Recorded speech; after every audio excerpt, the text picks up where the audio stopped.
Hi friends, സ്നേഹപൂർവ്വം ശ്യാമയിലെ ദേവനാരായണ നമ്പൂതിരി ക്ഷേത്രത്തിൽ ഇങ്ങനെ നിൽക്കുമ്പോൾ മറ്റു തിരുമേനി വന്നിട്ട് പറയും, ഒന്നുകൊണ്ടും പേടിക്കണ്ട, എല്ലാം ഭഗവാൻ നോക്കിക്കോളും എന്ന് പറഞ്ഞ് അവിടുന്ന് പോവാ. അങ്ങനെ നിൽക്കുമ്പോഴായിരിക്കും ആ ശത്രുതയുള്ള തിരുമേനി അങ്ങോട്ട് വരുന്നത്. എന്താ തിരുമേനി, വിധി വന്നില്ലേ ഇതുവരെ? ഗംഗാധരൻ ജയിച്ചു അല്ലേ? അതിന് എന്റെ മോളെ കരുവാക്കണായിരുന്നോ? അയാൾ ചിരിച്ചിട്ട് പറയും, അർഹതയില്ലാത്തത് ചുമക്കുമ്പോ ആലോചിക്കണായിരുന്നു, എപ്പോഴെങ്കിലും ഒരിക്കല് അത് താഴെ വീഴുന്ന. ഇതേ സമയം രാധിക മല കയറാൻ തുടങ്ങിയിട്ടുണ്ട്, കൃഷ്ണ ഭഗവാനെ മനസ്സിൽ ധ്യാനിച്ചുകൊണ്ട്. അവിടെ തിരുമേനി പറയും, മകളായി സ്വീകരിച്ചതും മകളായി വളർത്തിയതൊക്കെ നിങ്ങളുടെ ഇഷ്ടം, പക്ഷെ അത് നാട്ടുകാർ സഹിക്കേണ്ട കാര്യമില്ലല്ലോ. പൂജാ ദ്രവ്യങ്ങൾ തയ്യാറാക്കിയതും പ്രസാദ വിതരണം നടത്തിയതും ഒക്കെ കുലവും ഗോത്രവും അറിയാത്ത ഒരുത്തിയാണെന്ന് പറയുന്നത് തൊഴുത ഭക്തജനങ്ങൾക്കും പാപമാണ്. ദേവനാരായണൻ പറയും, ഗംഗാധരന് അത് ഓർമ്മയുണ്ടോ? അവളെ നമ്മൾ കണ്ടെത്തിയത് അവളുടെ കഴുത്തില് ശ്രീകൃഷ്ണ ഭഗവാന്റെ ഒരു മുദ്ര ഉണ്ടായിരുന്നു. ഗംഗാധരൻ ചോദിക്കും, അതുകൊണ്ട് അവൾ ഈ ലോകത്തെ എല്ലാവർക്കും തുല്യാവോ? ദാ ആ ഇരിക്കുന്ന കമ്മിറ്റി കഴിഞ്ഞ് എഴുന്നേറ്റാലുണ്ടല്ലോ, എന്നേക്കുമായി ദേവനാരായണൻ തിരുമേനി ഈ ക്ഷേത്രത്തിന്റെ പടിക്ക് പുറത്താ. എന്നിട്ടും അഹങ്കാരത്തിന് ഒരു കുറവുമില്ല. അത് കേൾക്കുമ്പോ ഇയാളോട് ദേവനാരായണന് പുച്ഛം തന്നെയാണ് തോന്നുന്നത്. കാരണം ഇയാളെ പുറത്താക്കാനുള്ള ആഗ്രഹത്തിലാണല്ലോ ഇപ്പൊ മകളെ കുറിച്ച് അങ്ങനെ പറഞ്ഞത്. ഇതേ സമയം രാധിക കാലൊന്നും ചെരുപ്പിടാണ്ടാണ് ആ മല കയറുന്നത്. ഭഗവാനെ കൃഷ്ണ, എന്റെ അച്ഛനെ രക്ഷിക്കണേ. ഗംഗാധരൻ പറയും, മകളാണ് ലോകത്തിലെ ഏറ്റവും വലിയ ഭക്ത എന്നല്ലേ അച്ഛന്റെ വാദം, എന്നാൽ ആ മകളുടെ ഭക്തി അച്ഛനെ രക്ഷിക്കട്ടെ. ഇതേ സമയം രാധിക ഇങ്ങനെ നടന്നു പോകുമ്പോ പെട്ടെന്നൊന്ന് ആ മലയുടെ മുകളിലേക്ക് കയറുന്ന വഴിയില് വഴുക്കുണ്ടായിരുന്നു. ചളി വഴുക്കി അങ്ങ് വീഴാൻ പോവാ. ഒരുവിധം പാറക്കെട്ടിൽ പിടിച്ചു നിൽക്കാണ്. ഇതേ സമയം ദേവനാരായണൻ പറയും, ജന്മമല്ല കർമ്മമാണ് മനുഷ്യന്റെ മഹത്വം കൽപ്പിക്കുന്നതെങ്കിൽ, എന്റെ മോളുടെ കർമ്മമാണ് പരിഗണിക്കുന്നതെങ്കിൽ അവൾ എല്ലാവർക്കും മേലെ തന്നെയാണ്. അയാൾ പറയും, എങ്കിലൊരു കാര്യം ചെയ്യേ, ശ്രീകോവിലെ കൃഷ്ണവിഗ്രഹം എടുത്തു കളഞ്ഞിട്ട് മോളെ കൊണ്ടുവന്ന് അവിടെ പ്രതിഷ്ഠിക്ക്. ജന്മത്തിന് യാതൊരു അർത്ഥമില്ല പോലും, അനാഥയാവുന്നതാണ് ഏറ്റവും കേമം. കൊള്ളാം എന്ന് പറഞ്ഞ് പരിഹസിച്ച് അയാൾ അവിടെ നിന്ന് പോവാ. ഇതേ സമയം രാധിക ഇങ്ങനെ നടന്നു പോവാണ്, വല്ലാണ്ട് ക്ഷീണിച്ചിട്ടുണ്ട്. അപ്പോ ഭഗവാൻ അവിടേക്ക് വരികയാണേ, കൃഷ്ണന്റെ രൂപത്തിലല്ല മനുഷ്യരൂപത്തിൽ തന്നെ. തളർന്നോ? രാധിക അതെ എന്നിങ്ങനെ തലയാട്ടുമ്പോ, വരൂ വരൂ കയറി വരൂ എന്ന് പറഞ്ഞ് മുന്നിൽ നടക്കണേ. രാധികയ്ക്ക് അതിലൂടെ അങ്ങ് നടക്കാൻ പറ്റുന്നില്ല, എങ്കിലും മാക്സിമം ട്രൈ ചെയ്യുന്നുണ്ട്. കയറൂ, ഇനി കുറച്ചു ദൂരമേ ഉള്ളൂ എന്ന് പറഞ്ഞ് കാട്ടിലൂടെയൊക്കെ ഇങ്ങനെ കൂട്ടിക്കൊണ്ടു പോവാണേ. അങ്ങനെ ഒടുവിലെ ശ്യാമ ആ സ്ഥാനത്തെത്തുക. ഇയാളെല്ലാം കണ്ട് അപ്പുറത്തിരിക്കുന്നുണ്ട്. കൃഷ്ണ ഭഗവാന്റെ വിഗ്രഹം കാണുമ്പോ തന്നെ രാധയ്ക്ക് പാതി സന്തോഷാവുക. അങ്ങനെ അങ്ങോട്ട് നടക്കാണ്. കുറച്ച് നടന്ന് ആ പാറയുടെ അവിടെ ഇരിക്കും. ശേഷം പെട്ടെന്നായിരിക്കും അവിടെ ഒരു ഓടക്കുഴലും അതുപോലെ മയിൽപ്പീലിയും കാണുന്നത്. വേഗം പോയി എടുക്കുക. പിന്നെ കൃഷ്ണ ഭഗവാന്റെ അടുത്തേക്ക് ഓടിക്കയറും. അങ്ങനെ അവിടെ എത്തിയിട്ട് പ്രാർത്ഥിക്കുക. ശേഷം അവിടുത്തെ വിളക്കിലെ എണ്ണയൊഴിച്ച് വിളക്ക് വെച്ച് പ്രാർത്ഥിക്കുക. എന്റെ കൃഷ്ണ, ഈ ജീവൻ അങ്ങേക്ക് എടുക്കാം. എന്നെ സ്നേഹിച്ച് ആർക്കും ഒരു ദ്രോഹവും വരുത്തരുത്. ഞാൻ എന്നെ തന്നെ ഭഗവാന്റെ മുന്നിൽ സമർപ്പിക്കുക എന്ന് പറഞ്ഞ് പ്രസാദൊക്കെ എടുത്ത് തൊട്ട് തിരിയുമ്പോഴേക്കും ശ്യാമ തളർന്നു വീണു പോവാ. ശേഷം അവിടുന്ന് കട്ടെത്തിട്ട് പിന്നെ കാണിക്കുന്നത് ദേവനാരായണൻ നമ്പൂതിരി വീട്ടിലേക്ക് വരികയാണേ. അമ്മയും മുത്തശ്ശിയും വരും. യശോദ ചോദിക്കും, എന്തായി തീരുമാനം? എന്തു പറഞ്ഞു കമ്മിറ്റിക്കാര്? ഒന്നും മിണ്ടാതെ നിൽക്കുമ്പോ മുത്തശ്ശിക്കും, ദേവാ എന്താ നീ ഒന്നും പറയാത്തത്? പറയാം എന്ന് പറഞ്ഞ് അവിടെ നടന്ന സംഭവം എന്താണെന്ന് പറയാ. അതായത് കമ്മിറ്റി തീരുമാനിച്ചതിന് ശേഷം നമ്പൂതിരി അങ്ങോട്ട് ക്ഷണിക്കും. അങ്ങനെ അവരൊരുമിച്ചിരുന്ന് സംസാരിക്കാം. തിരുമേനി, ഇത്രയും നേരം ഇവിടെ നീണ്ടു നിൽക്കുന്ന വാദപ്രതിവാദങ്ങളായിരുന്നു. സർവേശ്വര പൂജ ചെയ്യാൻ രാധിക എന്ന പെൺകുട്ടിയെ നിയോഗിച്ചതിനോട് കമ്മിറ്റിയിൽ ഒരാൾക്ക് പോലും യോജിപ്പില്ല. എന്നാലും നാളിതുവരെ ഭഗവാൻ സേവയിലെ വിട്ടുവീഴ്ച ചെയ്യാത്ത തിരുമേനിയെ വിട്ടുകളയാനും തള്ളിക്കളയാനും കമ്മിറ്റിക്ക് ബുദ്ധിമുട്ടുണ്ട്. ഇപ്പൊ സംഭവിച്ച തെറ്റുകൾ ഇനി ഒരിക്കലും ആവർത്തിക്കാൻ പാടില്ല. ക്ഷേത്രവിശ്വാസിയായ ഞങ്ങളെ ഒരു ചാൻസ് കൂടെ തരാണ്. അങ്ങേക്ക് തുടരാം. ക്ഷേത്രത്തിൽ നിന്ന് കിട്ടുന്ന വരുമാനത്തിൽ നിന്നോ ദക്ഷിണ സ്വീകരിക്കുന്നതിനോടോ അങ്ങേക്ക് തുടർന്ന് യാതൊരു ബുദ്ധിമുട്ടും ഉണ്ടാവില്ല. ദേവനാരായണൻ നമ്പൂതിരിക്ക് സന്തോഷാവും. എല്ലാം ഭഗവാന്റെ കടാക്ഷ. എന്നെ വിശ്വസിച്ചതിലും കൂടെ നിന്നതിലും ഒരുപാട് നന്ദി. അവർക്ക് ആശ്വാസമാവുന്നുണ്ടെങ്കിലും മുത്തശ്ശി പറയും, ദേവാ ഇനിയെങ്കിലും ഒരു കാര്യം മനസ്സിലാക്കിക്കോ. വിലക്കേണ്ടതൊക്കെ വിലക്കണം. അവളെ പറഞ്ഞ് മനസ്സിലാക്കണം. അല്ലാതെ വീണ്ടും മേയാൻ വിടയല്ല വേണ്ടത്. ദേവേട്ടൻ ഒന്നും കാര്യാക്കുന്നില്ല. മക്കളെവിടെ? യശോദ പറയും, പ്രിയങ്ക മ്യൂസിക് പഠിക്കാൻ പോയിരിക്കുക. രാധികയെ കുറെ നേരമായിട്ട് കാണുന്നില്ല. എവിടെങ്കിലും ഇരുന്ന് കരയുന്നുണ്ടാവും എന്റെ കുട്ടി. ഞാനൊന്ന് പോയി നോക്കട്ടെ എന്ന് പറയുമ്പോഴേക്കും പ്രിയങ്ക ഉണ്ടാവും രാധികനെ കൂട്ടി അങ്ങോട്ട് വരുന്നേ. വീട്ടുമുറ്റത്ത് എത്തിയിട്ടുണ്ട്. അച്ഛാ എന്ന് പ്രിയങ്ക വിളിക്കുമ്പോഴേക്കും, എന്തു പറ്റി മോളെ എന്ന് വെച്ച് അച്ഛനും അമ്മയും കൂടെ മുത്തശ്ശി പിന്നാലെ വരുന്നുണ്ട്. പ്രിയങ്ക പറയും, എന്താ കാണിച്ചതെന്ന് അറിയോ അച്ഛനെ? അമ്പാടിമല ചവിട്ടി കയറി അവിടെ വിളക്ക് വെക്കാൻ പോയിരിക്കായിരുന്നു. ഇത് കേൾക്കുന്ന അച്ഛൻ ചോദിക്കും, നേരോ? എന്തൊക്കെയാ കേൾക്കുന്നേ? പ്രിയങ്ക പറയും, അതും ജലപാനം പോലും ഇല്ലാതെ. യശോദാമ്മ ചോദിക്കും, എന്താ മോളെ നീ കാണിച്ചത്? മുത്തശ്ശി പറയും, ചെയ്ത പാപത്തിന്റെ കാഠിന്യം അത്രയ്ക്കുണ്ടല്ലോ. വ്രതം എടുത്ത് മല ചോട്ടിയത് കൊണ്ട് മാത്രം എല്ലാം തീർന്നു കരുതണ്ട. ദേവനാരായണൻ പറയും, അമ്മയൊന്നും മിണ്ടാതിരുന്നേ. സ്വന്തം നേട്ടത്തിനായിരിക്കില്ല എന്റെ കുട്ടി മല കയറിയത്. ഈ കുടുംബത്തിന് വേണ്ടി, എനിക്ക് വേണ്ടി. അതെങ്കിലും ഒന്ന് മനസ്സിലാക്കിക്കൂടെ? മുത്തശ്ശിക്ക് പിടിച്ചിട്ടില്ല. മുഖം തിരിച്ചുകൊണ്ട് അവിടുന്ന് പോവാ. രാധിക അവിടുന്ന് എഴുന്നേൽക്കുമ്പോ പ്രിയങ്ക പിടിക്കുന്നുണ്ടെങ്കിലും വേണ്ടെന്ന് പറയാ. എന്തിനാ കുട്ടി, എന്തിനാ ആരും കാണിക്കാത്ത സാഹസം കാണിച്ചത്? രാധിക പറയും, അച്ഛനു വേണ്ടി ഞാൻ എന്തെങ്കിലും ചെയ്യണ്ടേ? എന്റെ കടം അങ്ങനെയെങ്കിലും തീർക്കേണ്ടേ എനിക്ക്? യശോദേ, കൊണ്ടുപോയി എന്താന്ന് വെച്ചാ വിളമ്പി കൊടുക്ക്. എന്റെ മോള് ഭക്ഷണം കഴിക്കട്ടെ ആദ്യം. അങ്ങനെ കൂട്ടിക്കൊണ്ടുപോകാൻ നേരം രാധികയ്ക്കും, അച്ഛാ കമ്മിറ്റിയുടെ തീരുമാനം എന്തായി? ഒരു തീരുമാനത്തിലും അച്ഛനെ തോൽപ്പിക്കാനാവില്ല. കാരണം എന്താണെന്നറിയോ? അച്ഛന് ത്യാഗം കൊണ്ട് ആരെയും തോൽപ്പിക്കുന്ന ഒരു മകളുണ്ട്. ഭഗവാൻ അച്ഛനെ കൈവിടില്ല മോളെ. നീ ചെയ്ത പ്രവർത്തിക്കുള്ള കൂലി അച്ഛന് കിട്ടി. അച്ഛനോട് അവരെ തുടർന്നോളാൻ പറഞ്ഞു. അത് കേൾക്കുമ്പോ രാധികയ്ക്കും പ്രിയങ്കയ്ക്കും സന്തോഷമാവുന്നുണ്ട്. ജന്മം കൊണ്ടല്ലെങ്കിലും ആര് പറഞ്ഞാലും നീ അച്ഛന്റെ പൊന്നു മോളാ, കേട്ടല്ലോ? രാധിക ഇങ്ങനെ അച്ഛന്ന് വിളിച്ച് കെട്ടിപ്പിടിക്കുക. ആ മോളെ ചേർത്ത് പിടിക്കുന്നുണ്ട് അച്ഛൻ. ശേഷം പിന്നീട് രാധിക അകത്തുള്ള പൂജാമുറിയിലേക്ക് പോവാ.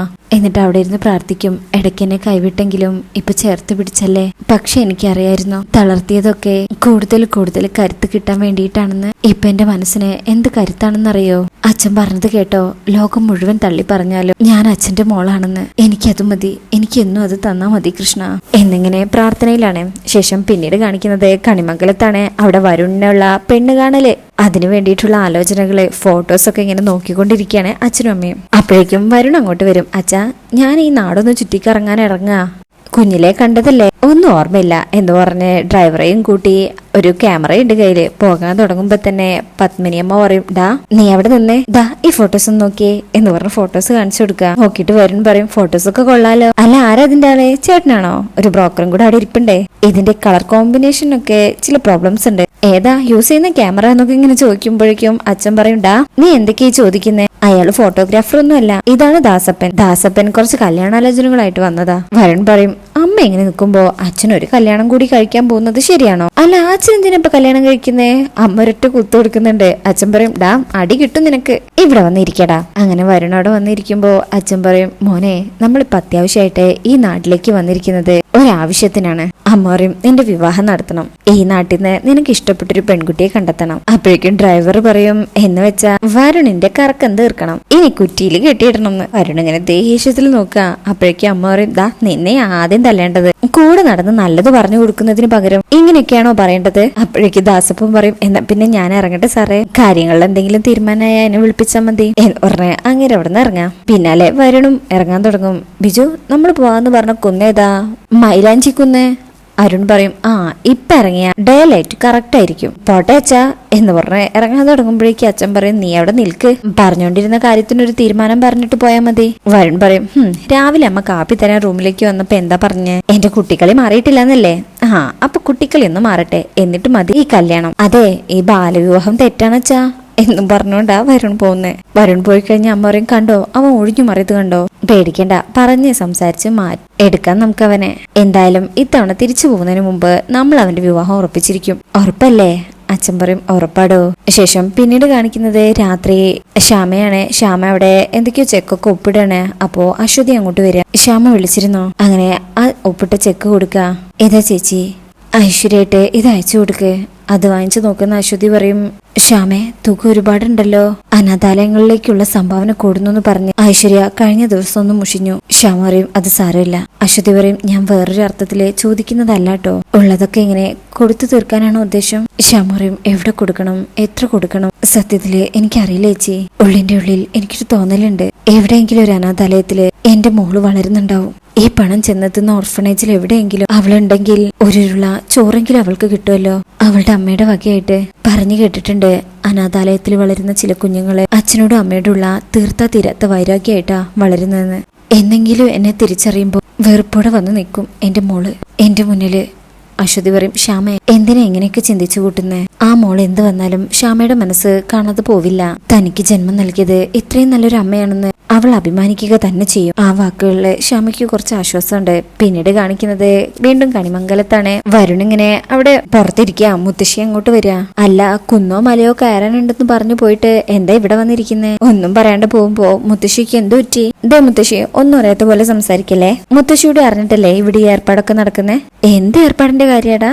രാവിലെ തന്നെ അച്ഛനും അമ്മയും കൂടെ ഒരു കെട്ട് പെൺകുട്ടികളുടെ ഫോട്ടോയായി വന്നിരിക്കുക. ഞാൻ അതിന്ന് ഒരാളെ തെരഞ്ഞെടുക്കണമെന്ന്. ഞാൻ എന്താ കൂട്ടിന്നിറങ്ങി വന്നൊരു തത്തയോ? ചീട്ടെടുക്കുന്ന പോലെ ഫോട്ടോ എടുക്കാൻ? മുത്തശ്ശി ഇതൊക്കെ കെട്ടിച്ചിരിക്കുക. ഹോ, അതാണോ ഈ മൂഡ് ഓഫിന് കാര്യം? പിന്നല്ലാതെ ഇതിന്റെ പിന്നില് മുത്തശ്ശിയുടെ തലയാണെന്നുള്ളത് എനിക്ക് നന്നായിട്ട് അറിയാട്ടോ. മുത്തശ്ശി എന്തായാലും ഇപ്പൊ നടന്ന ഗൂഢാലോചനയിൽ ഞാനില്ല.